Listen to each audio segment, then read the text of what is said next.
sealed emails obtained by Blacklock's reporter show executives at the CBC whining about what they call unfair coverage from other media outlets regarding the CBC's executive bonus program.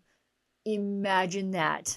Canada's entitled, billion-dollar plus, taxpayer-funded, bloated behemoth of a state broadcaster is upset that their buddies in the media dared to report the truth about their $14.9 million in bonuses. And let me just stop you right here.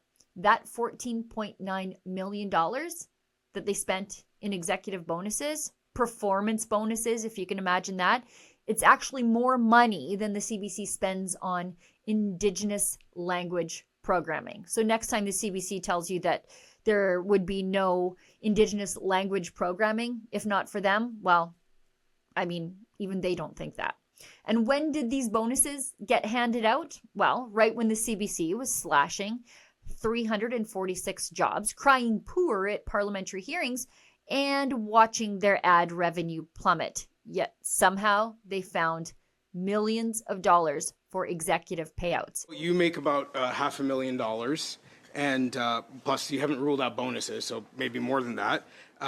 Would market rates mean that executive vice presidents may be on salary for over $1 million a year? I'm sorry, I'm not following your logic here.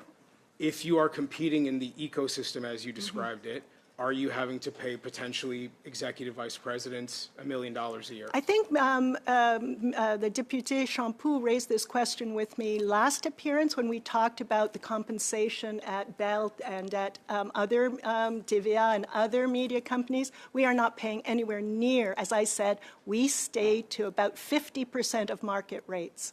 Gotcha. So could you confirm how many CBC employees may be earning in the range of your salary or higher? I don't believe anybody at CBC Radio-Canada has a base salary higher than mine. What about if you factored in bonuses? Would there be salaries that would be comparable to yours? Yes, there would be at the executive vice president level. Okay. So would there be any indicators in your business performance that would cause you to consider that you might be overpaying some of your employees based on the performance of the organization? Are there any indicators that would cause concern in your mind to overpayment for what the CBC is producing and what the outcomes are of the Absolutely organization? not. As I've said before, we do an annual review with the board of directors, with outside experts to check on that very question. We're constantly mapping salaries right through the unaffiliated groups to look at that they are, as I said, at a 50 percentile. Again, performance bonuses. What is the level of performance that you'd have to hit to not qualify for a performance bonus? Now, according to these emails, Chuck Thompson, the CBC's chief of staff, had the audacity to complain that outlets like the Canadian Press didn't give them, quote, enough time to explain the bonuses. I think those bonuses explain themselves, don't you? And Leon Marr, the CBC's director of media relations, griped that CP had the nerve to report the facts based on publicly available records before waiting for CBC's spin doctors. This isn't just entitlement. It's a refusal to take accountability for what they're doing with your money. But let's take a step back for a second. This isn't the CBC's first scandal, and we know it won't be their last until they are mercifully defunded post-October 2025.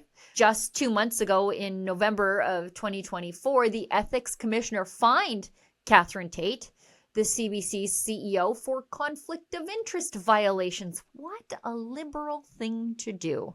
It's true, the head of our taxpayer-funded state broadcaster violated ethics rules just like her bosses in the Liberal Party. Tate had undisclosed dealings that created conflicts of interest, all while sitting at the top of an organization that constantly cries about being underfunded. And let's not forget, Tate isn't exactly scraping by. The woman's not hard-pressed out there. She's raking in nearly $500,000 a year.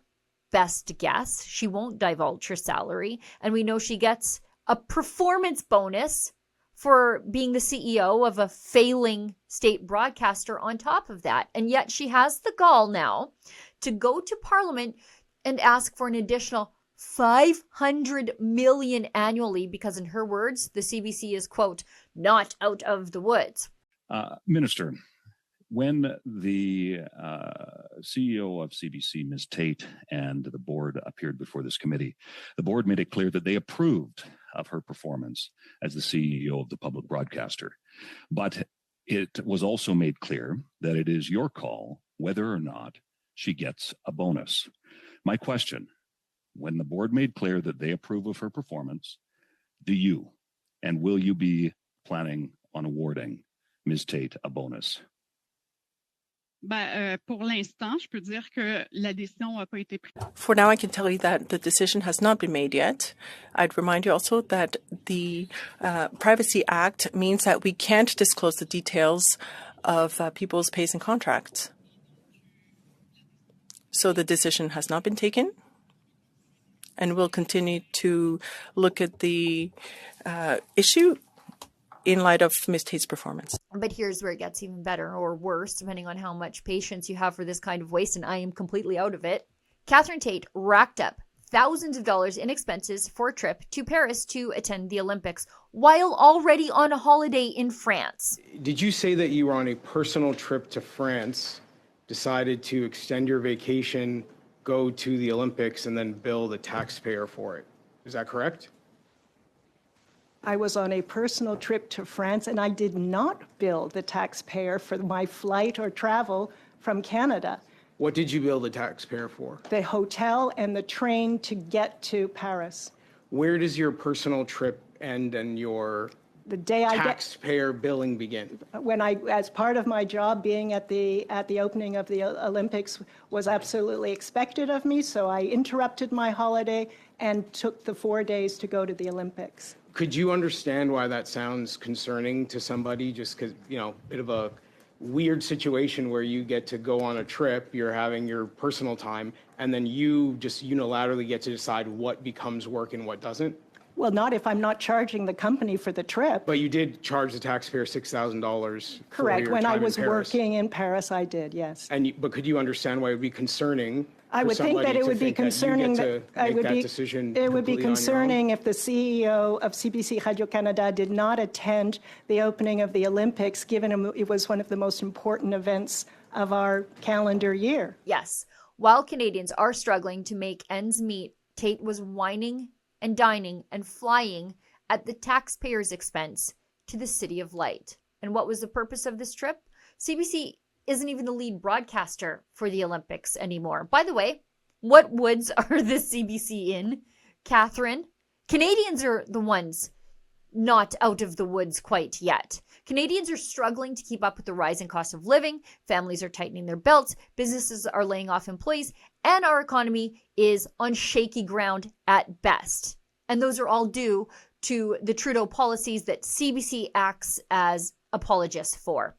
And while Canadians are forced to make sacrifices, the CBC is padding executive salaries, cruising around first class, and demanding more money, your money, with zero accountability. Let's not forget that CBC topped the Canadian Taxpayers Federation's naughty list this year. Why? Because of their blatant disregard for transparency and their insatiable appetite for taxpayer dollars. It's not enough that they already receive $1.4 billion a year from us. They want more, these hungry, hungry hippos. And let's talk about declining viewership. Fewer and fewer Canadians are tuning into the CBC. And honestly, can you blame them? With programming that feels more like propaganda than journalism, Canadians are tuning into other sources for news and entertainment. But instead of addressing the root of their problems, CBC insists it's the fault of, quote, financial challenges in the media industry. No, CBC. The phone call is coming from inside the house. The problem is you. And here's another kicker. Catherine Tate and her executive team expect ordinary Canadians to believe that they're running a tight ship over at the CBC. But, of course, while ordinary Canadians are facing layoffs and rising costs, CBC executives are handing out millions in bonuses, charging taxpayers for luxurious trips, and then whining about media outlets exposing it.